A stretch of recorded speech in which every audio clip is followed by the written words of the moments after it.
H D. Revanna ಅವರ ವಿರುದ್ಧದ kidnap ಕೇಸ್ಗೆ ಈಗ ಬಿಗ್ ಟ್ವಿಸ್ಟ್ ಸಿಗ್ತಾ ಇದೆ.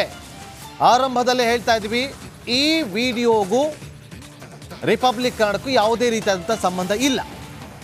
ಏನು ಅಂತ ತೋರಿಸ್ತೀವಿ ಕೆಲವೇ ಕ್ಷಣಗಳಲ್ಲಿ. ಕಿಡ್ನಾಪ್ ಕೇಸ್ನಲ್ಲಿ ಜೈಲು ಸೇರಿಕೊಂಡಿರುವಂತಹ ಮಾಜಿ ಸಚಿವ ಎಚ್.ಡಿ. ರೇವಣ್ಣ ಅವರು KR ನಗರದಲ್ಲಿ ದಾಖಲಾಗಿದ್ದಂತಹ ಕಿಡ್ನಾಪ್ ಕೇಸ್ ಈಗ ಟ್ವಿಸ್ಟ್ ಸಿಕ್ಕಿದೆ. ಕಿಡ್ನಾಪ್ ಕೇಸ್ಗೆ ಈಗ ಬಿಗ್ಗೆಸ್ಟ್ ಟ್ವಿಸ್ಟ್ ಸಿಕ್ಕಿದೆ. ಈ ಸುದ್ದಿ ರೇವಣ್ಣ ಅವರ ಪಾಲಿಗೆ ಮೃಷ್ಟಾನ್ನವಾಗುತ್ತಾ, ಜೈಲು ಹಕ್ಕಿ ರೇವಣ್ಣ ಅವರ ಬಿಡುಗಡೆ ಆಗುತ್ತಾ ಅನ್ನೋ ಪ್ರಶ್ನೆಗಳು ಉದ್ಭವ ಆಗ್ತಾ ಇದೆ. ರಿಪಬ್ಲಿಕ್ ಕನ್ನಡದಲ್ಲಿ ಇರುವಂತಹ ಸುದ್ದಿ, ಬೇರೆಲ್ಲೂ ಇಲ್ಲದಂತಹ ಸುದ್ದಿ. ಆ ಸುದ್ದಿಯನ್ನು ಕೇಳಿದ್ರೆ ಶಾಕ್ ಆಗೋದಂತೂ ಗ್ಯಾರಂಟಿ.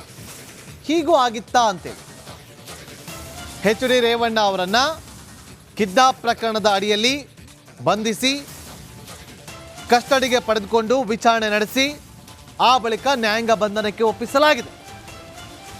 ಈ ನಡುವೆ ಒಂದು ವಿಡಿಯೋ, ಸಂತ್ರಸ್ತೆ ಕೊಟ್ಟಿರುವಂಥ ವಿಡಿಯೋ, ಸಂತ್ರಸ್ತೆ ಕೊಟ್ಟಿರುವಂಥ ಹೇಳಿಕೆ, ಸಂತ್ರಸ್ತೆಯ ಹೇಳಿಕೆ ಬಿಡುಗಡೆ ಆಗಿದೆ. ಸಂತ್ರಸ್ತೆಯೊಬ್ಬರು ಕೊಟ್ಟಿರುವಂಥ ವಿಡಿಯೋ ಹೇಳಿಕೆ ಈಗ ಬಿಡುಗಡೆಗೊಂಡಿದೆ. ಸಂತ್ರಸ್ತೆಯ ಖುದ್ದು ವಿಡಿಯೋವನ್ನ ಮಾಡಿದ್ದಾರೆ ಎನ್ನಲಾಗ್ತಾ ಇರುವಂಥ ವಿಡಿಯೋ ಅದು.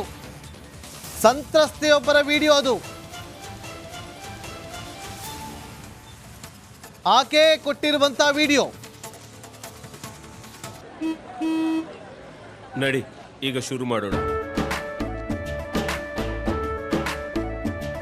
ಕೇಸರಿಯಿಂದ ಮನೋಲ್ಲಾಸ ಮನಸ್ಸು ಮತ್ತೇರಿ ಕುಣಿದಾಡಿದೆ ನೋಡು, ಮನಸ್ಸು ಮತ್ತೇರಿ ಕುಣಿದಾಡಿದೆ ನೋಡು. ಕ್ಷಣ ಕ್ಷಣವೂ ಆಚರಿಸಿ ಕೇಸರಿ ಹಬ್ಬ. ವಿಮಲ್ ಬಾಯಲ್ಲಿ ಹೇಳಿ ಕೇಸರಿ. ಕಿಡ್ನಾಪ್ ಕೇಸ್ನಲ್ಲಿ ಜೈಲು ಸೇರಿದ್ದಾರೆ ಎಚ್.ಡಿ. ರೇವಣ್ಣ ಅವರು. ರಿಪಬ್ಲಿಕ್ ಕನ್ನಡದ ಬಳಿ ಇದೆ ಆ exclusive video. Hassan kidnap case ಸಂತ್ರಸ್ತೆಯದ್ದು ಎನ್ನಲಾಗಿರುವಂಥ ವಿಡಿಯೋ ಅದು ಅಂತ ಹೇಳಲಾಗ್ತಾ ಇದೆ. ಆ ವಿಡಿಯೋದಲ್ಲಿ ಸಂತ್ರಸ್ತೆ ಸ್ಫೋಟಕ ಹೇಳಿಕೆಯನ್ನು ಕೊಟ್ಟಿದ್ದಾರೆ. ಸಂತ್ರಸ್ತೆಯದ್ದು ಎನ್ನಲಾದ ವಿಡಿಯೋದಲ್ಲಿ ಏನಿದೆ ಹಾಗಾದ್ರೆ? ಕೆಲವೇ ಕ್ಷಣಗಳಲ್ಲಿ ಸಂತ್ರಸ್ತೆಯ ಸ್ಫೋಟಕ ಹೇಳಿಕೆ. ರಿಪಬ್ಲಿಕ್ ಕನ್ನಡದ ಬಳಿ ಇದೆ ಆ ಎಕ್ಸ್ಕ್ಲೂಸಿವ್ ವಿಡಿಯೋ. ಸಂತ್ರಸ್ತೆಯೊಬ್ಬರು ಕೊಟ್ಟಿರುವಂತಹ ಹೇಳಿಕೆ ಅದು. ಸಂತ್ರಸ್ತೆ ಒಂದು ಸ್ಫೋಟಕ ಹೇಳಿಕೆಯನ್ನ ಕೊಟ್ಟಿದ್ದಾರೆ. ವಿಡಿಯೋವನ್ನ ಮಾಡಿಕೊಂಡು ಆ ವಿಡಿಯೋ ಬಿಡುಗಡೆ ಆಗಿದೆ.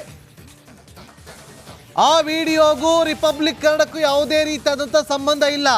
ಸಂತ್ರಸ್ತೆಯೊಬ್ಬರು ಅಂತ ಹೇಳಲಾಗಿರುವಂತಹ ವಿಡಿಯೋ ಅದು. ಸಂತ್ರಸ್ತೆಯೊಬ್ಬರದ್ದು ಎನ್ನಲಾಗ್ತಾ ಇರುವಂಥ ವಿಡಿಯೋ ಅದು. ಹಾಗಾದ್ರೆ ಆ ವಿಡಿಯೋದಲ್ಲಿ ಏನಿದೆ? ಆ ವಿಡಿಯೋದಲ್ಲಿ ಕೊಟ್ಟಿರುವಂಥ ಸಂತ್ರಸ್ತೆ ಹೇಳಿಕೆ ಆದ್ರೂ ಏನು? ಅಂತಹ ಸ್ಫೋಟಕ ಮಾಹಿತಿ ಏನಿದೆ? ಕೆಲವೇ ಕ್ಷಣಗಳಲ್ಲಿ ನಾವು ನಿಮ್ಮ ಮುಂದೆ ಇರ್ತೀವಿ. ತನಿಖೆ ನಡೀತಾ ಇದೆ. SIT ತನಿಖಾ ತಂಡ ತನಿಖೆಯನ್ನು ನಡೆಸ್ತಾ ಇದೆ. ಆದ್ರೆ ಈಗ ಆ ಸಂತ್ರಸ್ತೆ ಕೊಟ್ಟಿರುವಂಥ ಹೇಳಿಕೆ, ಆ ವಿಡಿಯೋ ರಾಜ್ಯ ರಾಜಕಾರಣದಲ್ಲಿ ಸಂಚಲನ ಸೃಷ್ಟಿ ಮಾಡುತ್ತೆ ಅನ್ನೋದ್ರಲ್ಲಿ ಯಾವುದೇ ಅನುಮಾನವಿಲ್ಲ. ಮತ್ತೊಮ್ಮೆ ಮಗದೊಮ್ಮೆ ಹೇಳ್ತಾ ಇದ್ದೀವಿ, ಆ ವಿಡಿಯೋಗೂ ರಿಪಬ್ಲಿಕ್ ಕನ್ನಡಕ್ಕೂ ಸಂಬಂಧ ಇಲ್ಲ. ರಿಪಬ್ಲಿಕ್ ಕನ್ನಡಕ್ಕೂ ಅದಕ್ಕೂ ಸಂಬಂಧವೇ ಇಲ್ಲ. ಸಂತ್ರಸ್ತೆಯೊಬ್ಬರು ಕೊಟ್ಟಿರುವಂಥ ವಿಡಿಯೋ ಹೇಳಿಕೆ ಈಗ ಬಿಡುಗಡೆ ಆಗಿದೆ ಅಷ್ಟೇ.